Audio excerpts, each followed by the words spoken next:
салому дуруд бинандагони гиромӣ, ҳаводорон дӯстдорони барномаҳои шабакаҳои иҷтимоии мо сипоси худро ба шумо мерасонем барои дастгиритон, барои он ки шумо моро роҳияи нав мебахшед бо дастгирии худ, то ки мо бештару хубтар ба мардум кӯмак расонем. ба наздики мо як навореро гузошта будем оид ба ташхиси майдони электромагнитии одам, ки албатта ин илман асоснок аст ва мо худи ман чанд сол инро дар кафедраи варзиши муолиҷа ва тибби шарқ ҳам дарс гуфтам ва худам ҳам он вақто кафедра дар донишгоҳи тибби кафедраи тибби шарқ ва равоншифоӣ ки мо хатм кардем ординатураи клиникиро ном дошт, онҷо ҳам омӯхтаем, дидаем, дарс додаем чандин вақто ва ин илм албатта исботҳои муосири худро дорад ва ногуфта намонад ки дар хориҷи кишвар ин илмҳо дар сатҳи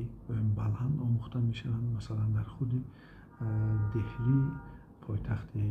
давлати Ҳиндустон, маркази йога ҳаст, донишкадаи йога ҳаст ки онро дар сатҳи баланд меомӯзад. Дар Харков институти гипноз ҳаст, дар Санкт Петербург институти психотерапия аст, дар Москва институти мозг аст, дар Мюнхени Германия институти парапсихология аст, дар Америка институти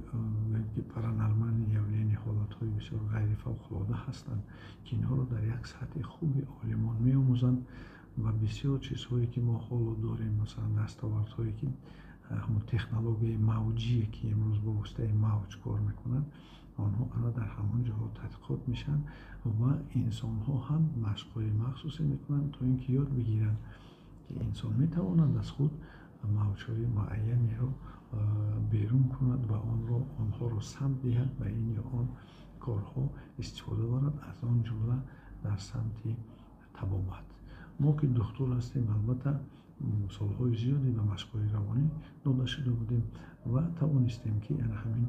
фазои мавҷие ки атрофи мо шуморо гирифтааст, ки онро дар физика қувваи электромагнитӣ мегӯянд,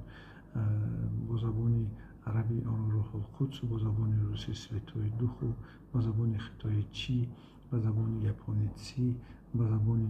ҳиндуи прана, ба забони юнонӣ